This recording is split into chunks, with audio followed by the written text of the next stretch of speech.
Hello students, class 9th subject biology chapter first यानी कि chapter fifth the fundamental unit of life. बच्चों, आज हम आपको इस वीडियो में बायोलॉजी सेक्शन के first chapter the fundamental unit of life को एक्सप्लेन कराएंगे। तो सभी बच्चे बहुत ध्यान से देखेंगे और समझेंगे। ओके बच्चों, ये आपका बायोलॉजी सेक्शन का चैप्टर फर्स्ट है और साइंस की बुक में आपका ये चैप्टर फिफ्थ है, the fundamental unit of life. बच्चों, इस वीडियो में मैं आपको सेल्स के बारे में आपको बताऊंगी कि भाई सेल्स जो है वो हमारे लिए कैसे यूज़फुल है, हमारी बॉडी कैसे बनी है, सेल्स कितने टाइप्स की होती हैं, उनमें क्या प्रेजेंट होता है, क्या उनके फंक्शंस होते हैं, इन सब के बारे में आपको बताया जाएगा। तो सबसे पहले हम आपको बताएंगे कि सेल्स जो है वो होती क्या है। ठीक है, सेल्स जो है वो एक बेसिक यूनिट होती है लाइफ की या फिर लिविंग ऑर्गेनिज्म की। मतलब कि भाई जो सेल्स है वो हमारी जो बॉडी होती है या लिविंग ऑर्गेनिज्म जो होते हैं उनकी एक फंक्शनल यूनिट होती है। यानी कि हमारी बॉडी का, हमारा जो बॉडी बनी हुई है वो किसकी बनी हुई है? सेल्स की ही बनी हुई होती है। सेल्स उसकी एक छोटी सी यूनिट होती है। जिस तरीके से अगर हम एक बड़ा मकान बनाते हैं और उस मकान को बनाने के लिए हमें एक ईंटों की ज़रूरत होती है, ठीक है, तो ठीक उसी तरीके से जो ईंट होती है उस मकान की एक छोटी सी यूनिट होती है।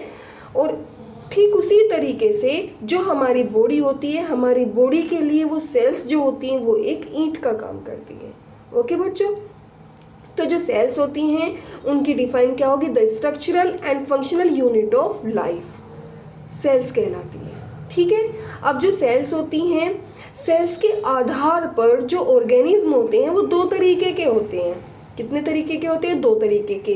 पहले यूनिसेल्युलर ऑर्गेनिज्म, दूसरे मल्टी सेल्युलर ऑर्गेनिज्म। जो यूनिसेल्युलर ऑर्गेनिज्म होते हैं वो सिंगल सेल के बने हुए होते हैं। जो मल्टी सेल्युलर ऑर्गेनिज्म होते हैं वो बहुत सारी सेल्स के बने हुए होते हैं। ठीक है बच्चों, जो यूनिसेल्युलर होते हैं उनमें आपका अमीबा, पैरामीशियम, प्रोटोजोआ ये सभी आते हैं। जो मल्टी सेल्युलर होते हैं वो बहुत सारी सेल्स के बने हुए होते हैं, जैसे कि प्लांट्स, एनिमल्स, ये सब। आगे आ जाइए, जो हमारी सेल्स होती हैं वो दो तरीके की होती हैं। पहली एक तो होती है प्रोकैरियोटिक सेल, दूसरी यूकैरियोटिक सेल। जो हमारी प्रोकैरियोटिक सेल्स होती हैं वो बैक्टीरिया से रिलेटेड होती हैं, यानी कि बैक्टीरियल सेल भी इनको कहा जाता है। और जो हमारी यूकैरियोटिक सेल्स होती हैं उन यूकैरियोटिक सेल्स में हमारे प्लांट्स और एनिमल्स दोनों इंक्लूड होते हैं। ठीक है बच्चों, जो हमारी यूकैरियोटिक सेल्स होती हैं उनमें प्लांट सेल और एनिमल सेल दोनों ही आते हैं।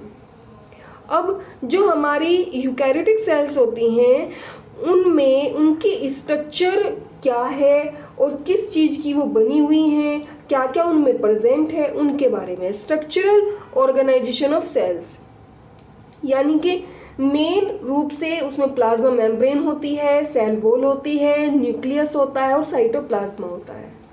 अब इसमें भी इन ऑर्गन्स के अंदर भी कुछ सेल ऑर्गेनेल्स प्रेजेंट होते हैं। और वो सेल ऑर्गेनेल्स हैं क्या? वो होते हैं ER मतलब एंडोप्लाज्मिक रेटिकुलम। ठीक है, सेकंड है माइटोकॉन्ड्रिया, थर्ड है Golgi apparatus, fourth lysosome, fifth plastids and sixth vacuoles. आगे आ जाइए, सबसे पहले हम सेल्स के बारे में पढ़ेंगे कि भाई सेल्स होती क्या है। ठीक है, cells is the basic structural and functional unit of life. भाई जो सेल्स होती है वो लिविंग ऑर्गेनिज्म की स्ट्रक्चरल और फंक्शनल यूनिट होती है। और जितने भी लिविंग ऑर्गेनिज्म होते हैं वो सभी सेल्स के बने हुए होते हैं। जो सेल्स होती हैं, सेल्स इन लेटिन मीन्स, यानी कि सेल्स का जो लेटिन में जो मीनिंग होता है, जो अर्थ होता है, वो होता है ए स्मॉल रूम, यानी कि एक छोटा सा कमरा। ठीक है, जो सेल्स होती है वो बेसिक स्ट्रक्चरल और फंक्शनल यूनिट होती है लिविंग ऑर्गेनिज्म की या फिर लाइफ की। और जितने भी लिविंग ऑर्गेनिज्म होते हैं, प्लांट्स हो या एनिमल्स हो, वो सभी सेल्स के बने हुए होते हैं। और लेटिन वर्ड में या लेटिन लैंग्वेज में इनका सेल्स का जो मीनिंग होता है वो स्मॉल रूम होता है। आगे आ जाइए, नेक्स्ट हेडिंग है हमारी कैरेक्टरिस्टिक्स ऑफ सेल्स। भाई सेल्स के कुछ कैरेक्टरिस्टिक्स दिए हुए हैं, ठीक है। सबसे पहला है हमारा दे कैन रेप्लिकेट इंडिपेंडेंटली। भाई ये जो सेल्स होती हैं ये अपने आप ही रेप्लिकेट होना शुरू हो जाती हैं, यानी कि रेप्लिकेट होने के लिए ये स्वतंत्र होती है। रेप्लिकेट का मतलब कि भाई एक सेल से 2 सेल्स का बनना और 2 सेल्स के 3 सेल्स का बनना, ठीक है, तो ये रेप्लिकेट हो जाती हैं। आगे आ जाइए, सेकंड पॉइंट है दे कंटेन हेरिडेटरी इंफॉर्मेशन। भाई इनमें क्या होता है, ये हमें अनुवांशिक सूचनाएं देती हैं। हेरिडेटरी मतलब अनुवांशिक सूचनाएं देती हैं, यानी कि इन सेल्स में अनुवांशिक सूचनाएं प्रेजेंट होती हैं। थर्ड पॉइंट है दे show similar chemical composition and metabolic activities. भाई ये जो सेल्स होती हैं ये सिमिलर केमिकल कंपोजिशन और मेटाबॉलिक एक्टिविटीज़ को शो करती हैं, यानी कि इनकी जो केमिकल कंपोजिशन होती है वो एक जैसी होती है, उनको शो करती हैं। आगे आ जाइए टाइप्स ऑफ ऑर्गेनिज्म। भाई और सेल्स के आधार पर जो ऑर्गेनिज्म होते हैं उनके क्या क्या टाइप्स हैं। On the basis of the number of cells present in the organism they are classified into 2 types. भाई सेल्स की संख्या के आधार पर ऑर्गेनिज्म को 2 भागों में डिवाइड किया गया है। First unicellular organism, second multicellular organism. जो यूनिसेल्युलर होते हैं इसका मतलब होता है कि वो सिंगल सेल से बने हुए होते हैं। जो मल्टीसेल्युलर होते हैं उनका मतलब होता है कि वो बहुत सारी सेल्स से मिलकर बने हुए होते हैं। आगे आ जाइए, यूनिसेल्युलर ऑर्गेनिज्म और मल्टीसेल्युलर ऑर्गेनिज्म में डिफरेंस दिया हुआ है। एक साइड यूनिसेल्युलर ऑर्गेनिज्म लिखा हुआ है, एक साइड मल्टीसेल्युलर ऑर्गेनिज्म लिखा हुआ है, ठीक है बच्चों। तो सबसे पहले हम पढ़ेंगे यूनिसेल्युलर ऑर्गेनिज्म। वही है इसमें जो मैंने अभी आपको बताया था, a single cell constitute the whole organism, यानी कि एक पूरा ऑर्गेनिज्म जो होता है वो सिंगल सेल से बना हुआ होता है। और मल्टीसेल्युलर में क्या होता है कि इसमें जो ऑर्गेनिज्म होते हैं वो डिफरेंट सेल्स के बने हुए होते हैं जिनके डिफरेंट फंक्शंस होते हैं हमारी बॉडी में। अब जो यूनिसेल्युलर है उनके एग्जाम्पल क्या है, अमीबा, बैक्टीरिया, पैरामीशियम, ईटीसी। और मल्टीसेल्युलर के जैसे कि फंगी, प्लांट्स एंड एनिमल्स, ये सब। आगे आ जाइए डिस्कवरी ऑफ सेल। भाई सेल्स की डिस्कवरी कैसे हुई थी और किसने की थी और कब हुई थी, ठीक है, इसके बारे में बात करते हैं। जो सेल्स की डिस्कवरी हुई थी वो रॉबर्ट हुक ने की थी। किसने की थी? रॉबर्ट हुक ने की थी 1665 में। उन्होंने एक एक्सपेरिमेंट किया था और उन्होंने क्या किया उस एक्सपेरिमेंट में, एक जो पेड़ की जो छाल होती है उसके एक छोटे से टुकड़े को माइक्रोस्कोप में इन्होंने रख के देखा और उस छोटे से टुकड़े को यानी कि बार्क ऑफ ट्री बोलते हैं, यानी कि पेड़ की छाल, और उसमें जब इन्होंने माइक्रोस्कोप में देखा उसको तो इन्होंने ऑब्जर्व किया कि उसमें छोटे छोटे से बॉक्स बनते हुए, बॉक्स जैसे स्ट्रक्चर इनको दिखाई थी। इन स्ट्रक्चर को जो रॉबर्ट हुक थे उन्होंने सेल्स कहा, जो छोटे छोटे से होल थे तो रॉबर्ट हुक ने उन्हें सेल्स का नाम दे दिया। इस तरीके से इनकी डिस्कवरी हुई थी, रॉबर्ट हुक ने की थी 1665 में। आगे कुछ मेजर डिस्कवरीज दी हुई हैं जो कि आपकी सेल से रिलेटेड है। फर्स्ट रॉबर्ट हुक 1665 में सेल्स की थी डिस्कवरी। आगे है रॉबर्ट ब्राउन 1831 यानी कि 1831 में इन्होंने न्यूक्लियस की डिस्कवरी की थी। कब? किसमें? सेल्स में, कि सेल्स में एक न्यूक्लियस भी प्रेजेंट होता है। आगे आ जाइए Schleiden and Schwann. Schleiden and Schwann 2 scientist थे, एक बायोलॉजी से थे और एक जूलॉजी से थे। इन्होंने 1838 और 1839 में सेल थ्योरी की डिस्कवरी की थी। आगे आ जाइए, नेक्स्ट है हमारे परकिंजे, एक साइंटिस्ट थे परकिंजे। इन्होंने क्या किया था 1839 में इन्होंने protoplasm for the fluid substance of cells, यानी कि जो सेल्स में एक लिक्विड जेल लाइक स्ट्रक्चर जैसी जो स्ट्रक्चर है उसको एक्सप्लेन किया था, प्रोटोप्लाज्म को। किसने? परकिंजे ने। आगे आ जाइए विरचोव ने क्या किया था 1855 में सेल थ्योरी को दोबारा से एक्सप्लेन किया था, ठीक है, और उन्होंने बताया था कि जो इसमें प्री एग्जिस्टिंग सेल होती हैं, यानी कि जो पुरानी सेल्स होती हैं उनसे ही नई सेल्स बनती हैं। आगे है इसमें टाइप्स ऑफ सेल्स। भाई जो सेल्स हैं वो हमारी 2 टाइप्स की हैं, प्रोकैरियोटिक और यूकैरियोटिक सेल्स। इनकी डिस्कवरी के बारे में बताया जाएगा। इनके जो डिफरेंस है दोनों में, कि जो आपकी प्रोकैरियोटिक सेल है और यूकैरियोटिक सेल, इनमें क्या डिफरेंस है उसके बारे में आपको बताया जाएगा। Difference in prokaryotic and eukaryotic cells. सबसे पहले एक साइड प्रोकैरियोटिक सेल लिखा हुआ है, एक साइड यूकैरियोटिक सेल लिखा हुआ है। जो हमारी प्रोकैरियोटिक सेल्स होती हैं उनमें न्यूक्लियस और न्यूक्लियस से रिलेटेड जितने भी पार्ट्स होते हैं वो सभी एब्सेंट होते हैं, किसमें? प्रोकैरियोटिक सेल्स में। और यूकैरियोटिक सेल्स में वो प्रेजेंट होते हैं। ठीक है, तो प्रोकैरियोटिक सेल्स में फर्स्ट पॉइंट है, these do not have nuclear membrane. यानी कि प्रोकैरियोटिक सेल में न्यूक्लियर मेम्ब्रेन प्रेजेंट नहीं होती और यूकैरियोटिक सेल्स में ये प्रेजेंट होती है। जो प्रोकैरियोटिक सेल्स होती हैं उनका साइज छोटा होता है, यानी कि 10⁻⁻6 मीटर होता है, जबकि जो यूकैरियोटिक सेल्स होती हैं उनका साइज बड़ा होता है। प्रोकैरियोटिक सेल्स में सिंगल क्रोमोसोम प्रेजेंट होते हैं और यूकैरियोटिक सेल्स में एक से ज़्यादा क्रोमोसोम प्रेजेंट होते हैं।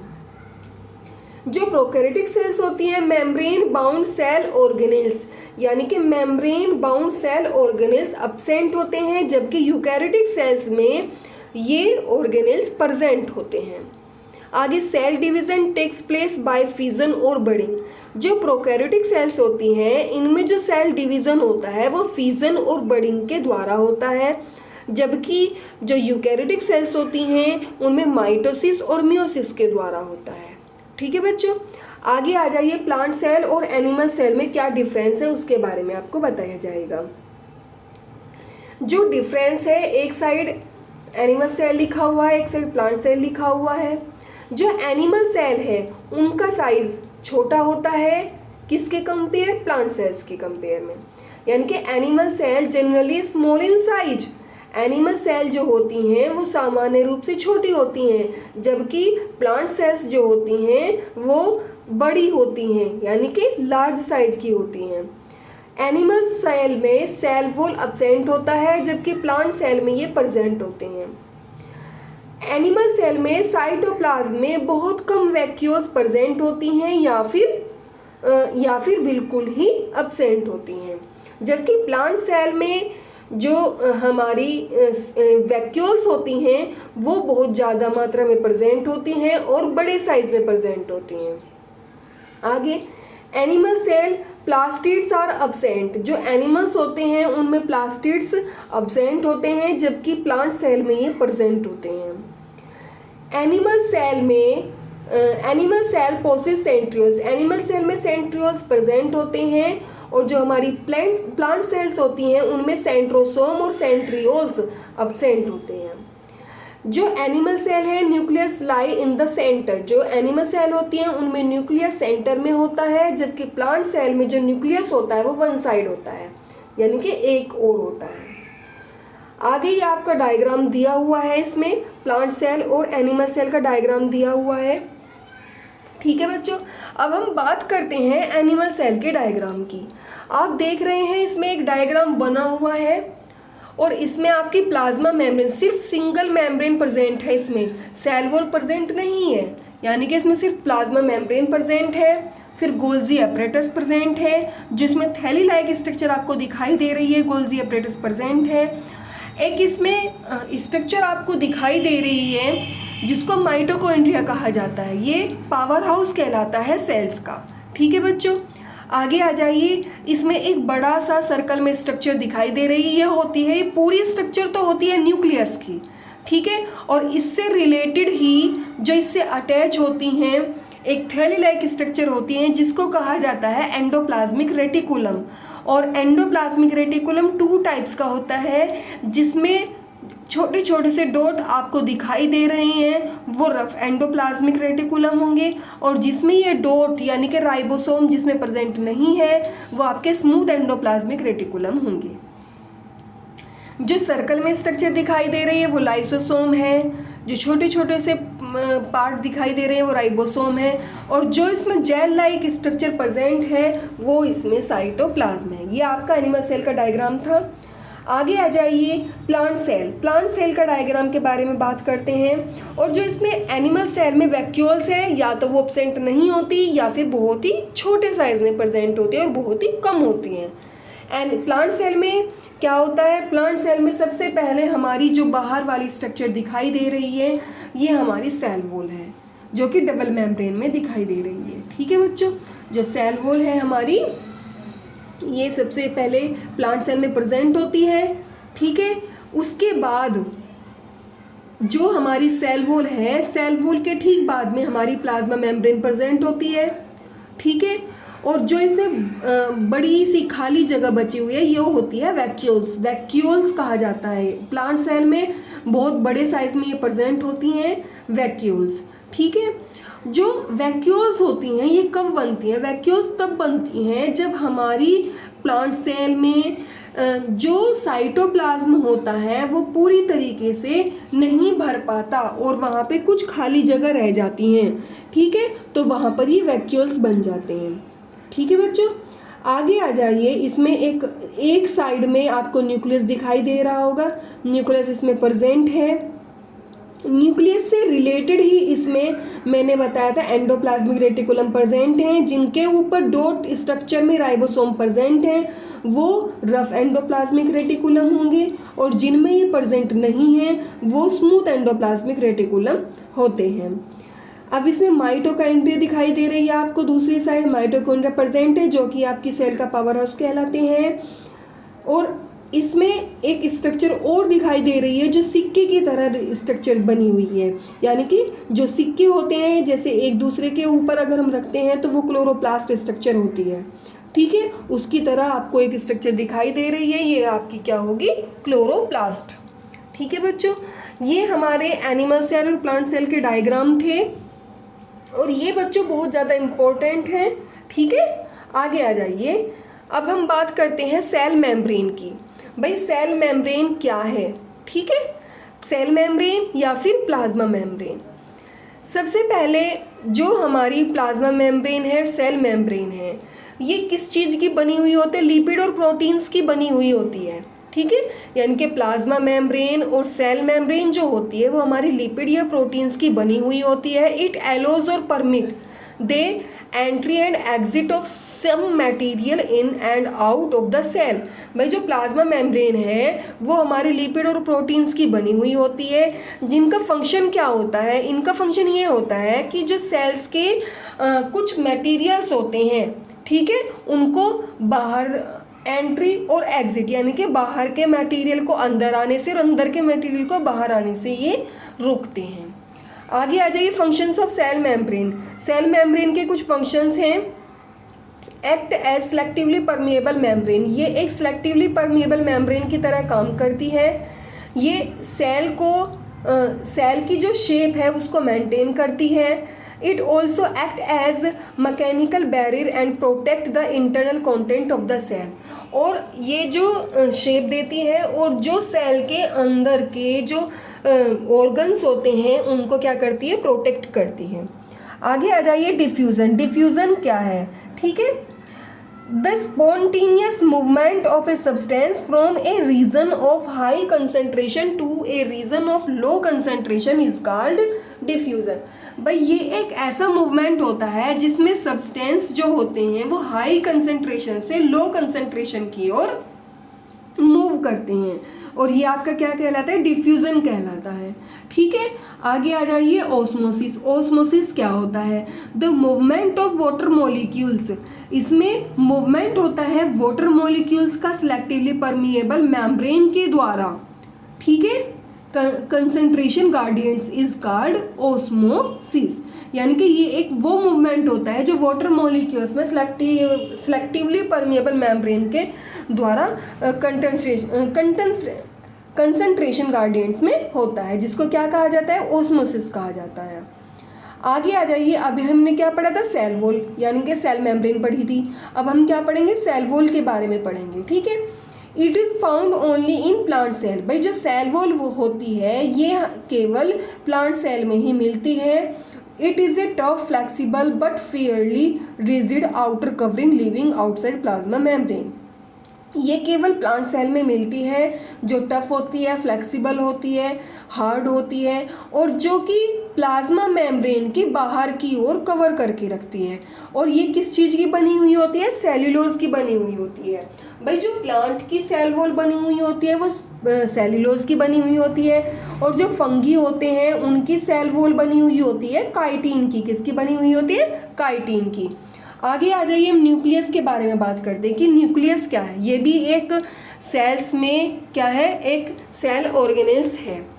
न्यूक्लियस जो है, nucleus is called brain of cells. भाई जो न्यूक्लियस होता है वो सेल्स का क्या कहलाता है? एक ब्रेन कहलाता है। ठीक है, जैसे कि हमारी बॉडी का जो हमारे बॉडी को जितनी भी एक्टिविटी है उनका कंट्रोल कौन करता है? हमारा ब्रेन करता है। ठीक उसी तरीके से जो न्यूक्लियस होता है वो सेल का ब्रेन होता है, यानी कि उसके सेल्स के जितना भी वर्क होता है उसको कौन कंट्रोल करते हैं? न्यूक्लियस। आगे, न्यूक्लियस इसका ब्रेन ऑफ सेल। भाई न्यूक्लियस को हम सेल्स का ब्रेन भी कहते हैं, और जो इसकी डिस्कवरी की थी वो रॉबर्ट ब्राउन ने की थी। जो न्यूक्लियस होता है वो एक डबल लेयर कवरिंग होता है, यानी कि डबल लेयर होती है जिसको न्यूक्लियर मेम्ब्रेन कहा जाता है। It is thread like structure called chromosome, और इसमें एक धागे की तरह स्ट्रक्चर प्रेजेंट होती है जिनको क्रोमोसोम्स कहा जाता है।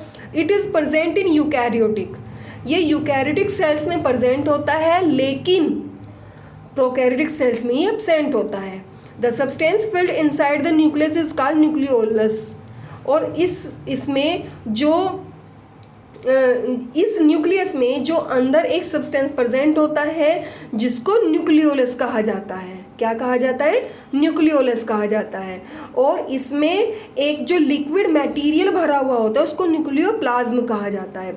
अब आते हैं इसके डायग्राम के बारे में। आप एक सर्कल में स्ट्रक्चर दिखाई दे रही हैं, ये हमारी प्लांट सेल में प्रेजेंट था और एनिमल सेल में भी प्रेजेंट था। उसमें ये छोटे से स्ट्रक्चर के रूप में था, अब ये यहाँ पर बहुत बड़ी स्ट्रक्चर के रूप में दिखाई गया है। और इसमें क्या होता है कि ये डबल लेयर स्ट्रक्चर होती है जिसको न्यूक्लियर मेम्ब्रेन कहा जाता है, और इसके अंदर एक धागे की तरह स्ट्रक्चर दिखाई दे रही है, इसको क्रोमोसोम्स कहा जाता है।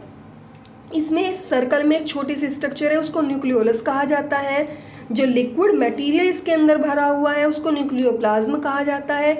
और इससे रिलेटेड, इससे अटैच जो बाहर स्ट्रक्चर बनी हुई है, इनमें एक तो वो है जिनके ऊपर राइबोसोम प्रेजेंट है जिनको रफ एंडोप्लाज्मिक रेटिकुलम कहा जाता है, और एक वो है जिन पर राइबोसोम प्रेजेंट नहीं होते उनको स्मूथ एंडोप्लाज्मिक रेटिकुलम कहा गया है। आगे आ जाइए, न्यूक्लियोलस के कुछ फंक्शंस हैं। फर्स्ट है, it controls all metabolic activities and regulate cell cycle. भाई ये क्या काम करते हैं? ये हमारी सेल की जितनी भी मेटाबॉलिक एक्टिविटीज़ होती हैं उनको कंट्रोल करते हैं, उनको रेगुलेट करते हैं। आगे, it helps in transfer of hereditary traits from the parents to the offsprings. ये क्या काम करती है? ये हमारी हेल्प करती हैं, जो हमारी अनुवांशिक करेक्टरिस्टिक्स होते हैं उनको पेरेंट्स से ऑफस्प्रिंग्स में ट्रांसफ़र करने में हमारी हेल्प करते हैं। आगे number third, it plays a central role in cellular reproduction, और इनकी सेलुलर रिप्रोडक्शन में बहुत ज़्यादा क्या होती है? इनकी अपना बहुत ज़्यादा भूमिका निभाते हैं। ओके बच्चों अगली हेडिंग है हमारी साइटोप्लाज्म। साइटोप्लाज्म क्या होता है? It is A jelly like substance which surrounds in nucleus. भाई जो न्यूक्लियस में it is jelly like substance, ये एक कैसा सब्सटेंस होता है? जेली लाइक सब्सटेंस होता है जो कि न्यूक्लियस में और न्यूक्लियस के बाहर ही प्रेजेंट होता है। यानी कि न्यूक्लियस में जो प्रेजेंट होगा वो आपका न्यूक्लियोप्लाज्म होगा, और जो सेल के अंदर प्रेजेंट होता है वो साइटोप्लाज्म होता है। यानी कि प्लाज्मा मेम्ब्रेन के आसपास जो liquid jelly like structure present होती है वो साइटोप्लाज्म होती हैं, और जो न्यूक्लियस के अंदर प्रेजेंट होता है वो न्यूक्लियोप्लाज्म होता है। अब इसके कुछ फंक्शंस हैं। It helps in exchange of material between the cell organelles. ये हेल्प करता है सेल ऑर्गेनेल्स के बीच में मटेरियल को एक्सचेंज करने के लिए। सेकेंड पॉइंट है, it act as a store of vital chemicals such as. भाई ये कुछ केमिकल्स को स्टोर करके रखता है, जैसे कि amino acid, glucose, vitamin, iron, ETC। इन सब को क्या करता है? ये स्टोर करके रखता है। ठीक है बच्चों, आगे आ जाइए सेल ऑर्गेनेज। अब यहाँ तक हमने इनके स्ट्रक्चर के बारे में पढ़ा था और अब ये सेल ऑर्गेनेज है। सेल ऑर्गेनेज वो होते हैं जो कि सेल के अंदर ऑर्गन के रूप में प्रेजेंट होते हैं, सेल ऑर्गेनेज कहलाते हैं। Some important examples of cell organelles, यानी कि कुछ इंपॉर्टेंट एग्जाम्पल दिए गए हैं सेल ऑर्गेनेज के। First endoplasmic reticulum, second Golgi apparatus, third lysosome, mitochondria, plastids and vacuoles. They carry out important functions in the cell. ये इनकी जो महत्वपूर्ण फंक्शंस हैं सेल में। फर्स्ट है हमारा एंडोप्लाज्मिक रेटिकुलम। एंडोप्लाज्मिक रेटिकुलम क्या है? एंडोप्लाज्मिक रेटिकुलम एक मेम्ब्रेन है जो कि बनी हुई होती है लिपिड और प्रोटीन्स की। देयर आर टू टाइप्स, ये दो तरीके की होती है एंडोप्लाज्मिक रेटिकुलम। एक होती है रफ एंडोप्लाज्मिक रेटिकुलम, एक होती है स्मूथ एंडोप्लाज्मिक रेटिकुलम। जो हमारी रफ एंडोप्लाज्मिक रेटिकुलम होती है उनमें राइबोसोम प्रेजेंट होता है, और जो हमारी स्मूथ एंडोप्लाज्मिक रेटिकुलम होती है उनमें क्या होता है? राइबोसोम प्रेजेंट नहीं होता। आगे आ जाइए, इनके कुछ फंक्शंस दिए हुए हैं। फंक्शंस है smooth endoplasmic reticulum used in manufacture of fat molecules और लिपिड, यानी कि जो हमारी स्मूथ एंडोप्लाज्मिक रेटिकुलम होती है उनका यूज़ किया जाता है फैट मॉलिक्यूल्स और लिपिड्स को बनाने के लिए। आगे some other proteins and lipid functions as enzyme and hormones, और कुछ प्रोटीन्स, लिपिड्स और कुछ एंजाइम्स और हार्मोन्स के फंक्शन के रूप में भी ये काम करते हैं। आगे आ जाइए माइटोकॉन्ड्रिया। माइटोकॉन्ड्रिया क्या है? जो माइटोकॉन्ड्रिया होती है वो हमारी सेल्स का पावर हाउस कहलाती है। क्या कहलाती है? हमारी सेल्स का पावर हाउस कहलाती है। Mitochondria release all the energy, mitochondria release all the energy required by the cells in the form of ATP, यानी कि जो माइटोकॉन्ड्रिया है वो हमारी सेल्स की power house of the cell कहलाती है। माइटोकॉन्ड्रिया सेल्स में जितनी भी एनर्जी की उसे ज़रूरत होती है वो एनर्जी एटीपी की फॉर्म में रिलीज़ करती है। एटीपी क्या होता है? एडिनोसिन ट्राइफॉस्फेट कहलाता है। एटीपी मॉलिक्यूल्स होते हैं जिनके वेरियस फंक्शंस होते हैं। This ATP is known an energy currency of the cell, और जो ये एटीपी होते हैं ये एनर्जी की करेंसी कहलाती है सेल्स में।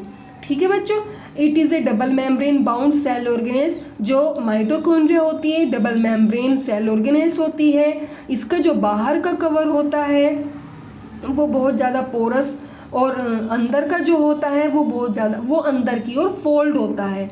ठीक है, और उसमें एक फिंगर लाइक स्ट्रक्चर होती है जिनको क्या कहा जाता है? क्रिस्टी कहा जाता है। जो अंदर की ओर फोल्ड होती है ना वो फिंगर लाइक स्ट्रक्चर कहलाती हैं, इनका नाम होता है क्रिस्टी। आगे हम माइटोकॉन्ड्रिया के कुछ फंक्शंस दिए हुए हैं। सबसे पहला फंक्शन है it has its own DNA and ribosomes. भाई ये क्या होता है? ये आपकी it has its own DNA and ribosome. भाई इसमें डीएनए और राइबोसोम दोनों ही होते हैं। सेकेंड है it is able to make some of its own protein, और ये कुछ प्रोटीन्स को भी बनाते हैं।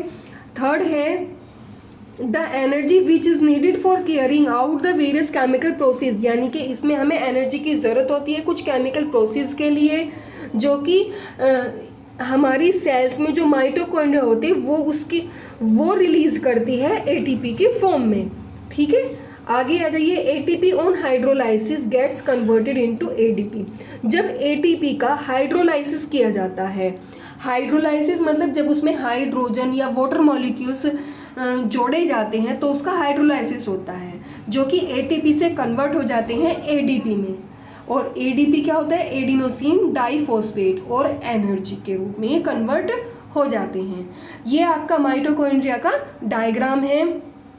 माइटोकॉन्ड्रिया का डायग्राम में आप देख रहे हैं डबल मेम्ब्रेन स्ट्रक्चर है, इसमें डीएनए प्रेजेंट है, आउटर मेम्ब्रेन है, इनर मेम्ब्रेन है, और जो अंदर की ओर फोल्ड स्ट्रक्चर है उसको क्रिस्टी जंक्शन कहा जाता है। इसमें जो लिक्विड मटेरियल है उसको मैट्रिक्स कहा जाता है। ओके बच्चों, अब आते हैं लाइसोसोम के बारे में कि लाइसोसोम है क्या। Lysosome are membrane bound sac that filled with digestive enzyme. भाई जो लाइसोसोम है ये भी एक मेम्ब्रेन बाउंड स्ट्रक्चर है जो कि डाइजेस्टिव एंजाइम होता है। These enzyme are made by rough endoplasmic reticulum, और ये जो एंजाइम्स होते हैं ये रफ एंडोप्लाज्मिक रेटिकुलम से बनते हैं। Lysosome are also called suicidal bag of the cell. भाई जो लाइसोसोम होता है उसको सेल्स का सुसाइडल बैग कहा जाता है।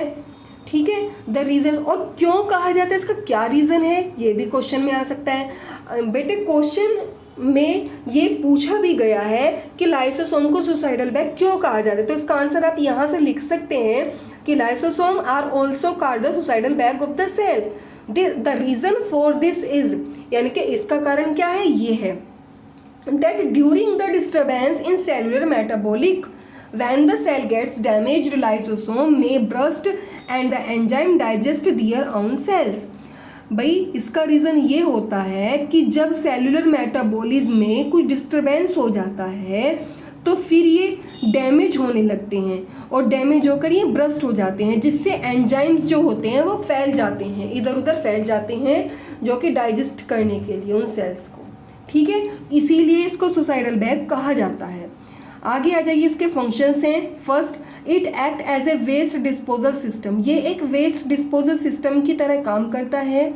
It act as suicidal bag in case of cell damage.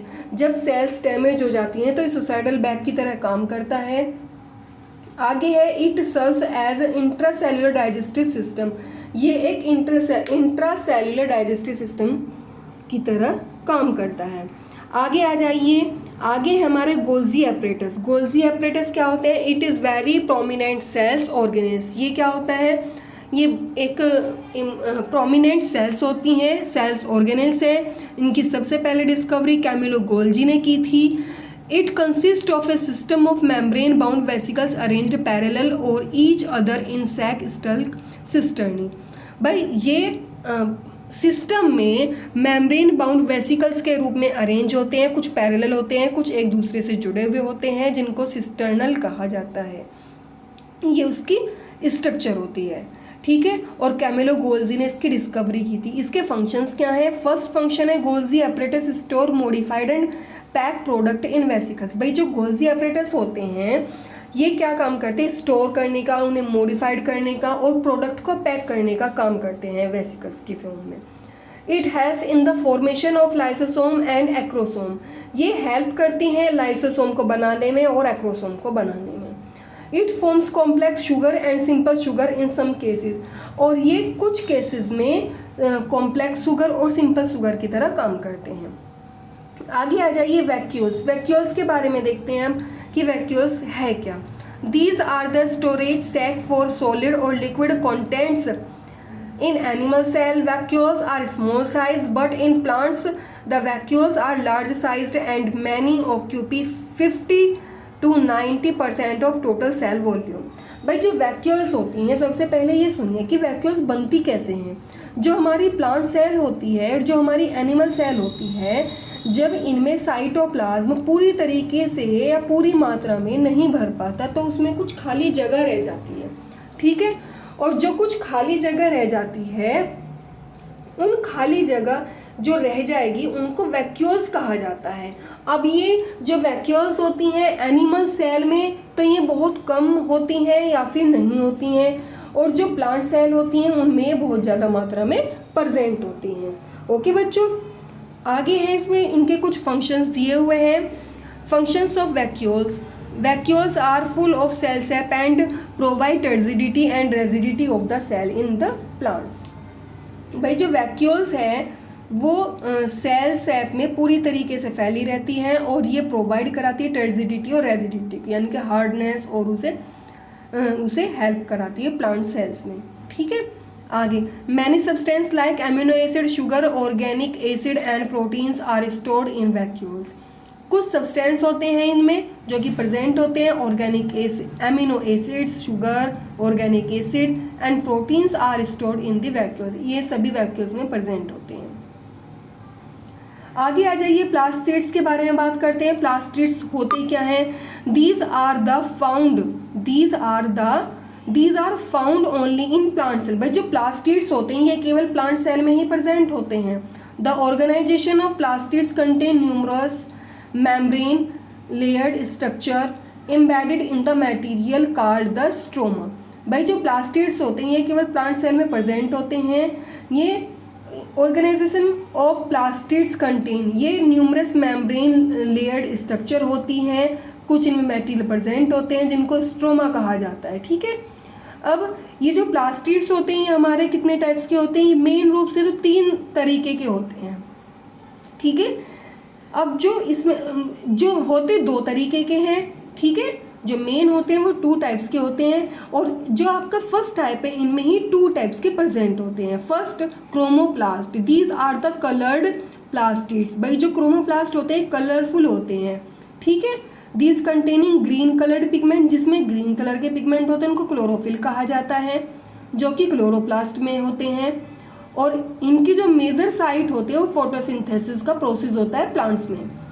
Functions क्या है, chromoplast impart colour of flower and fruits. और जो क्रोमोप्लास्ट होते हैं वो कलरफुल पार्ट होते हैं फ्लावर की, जो पैटल्स होती हैं उनमें प्रेजेंट होता है, फ्रूट्स होते हैं उनमें प्रेजेंट होता है क्रोमोप्लास्ट।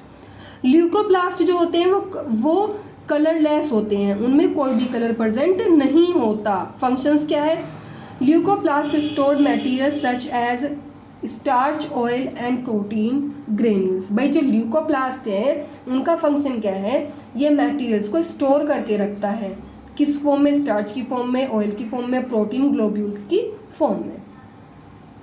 ये क्लोरोप्लास्ट का डायग्राम बना हुआ है, आपको दिखाई दे रहा होगा। सेल में आपको ये इसी तरीके की स्ट्रक्चर दिखाई दी थी, जिसमें जो ये स्ट्रक्चर है एक सिक्के की तरह ये एक दूसरे के ऊपर रखे हुए हैं।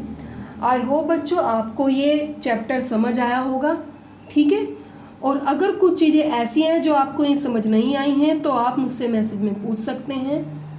ओके बच्चों, आप इसे बहुत ध्यान से देखोगे और समझोगे, और अगर कुछ चीज़ ऐसी है जो समझ नहीं आई है वो आप मुझसे मैसेज में पूछ लेना। ओके बच्चों, थैंक यू सो मच।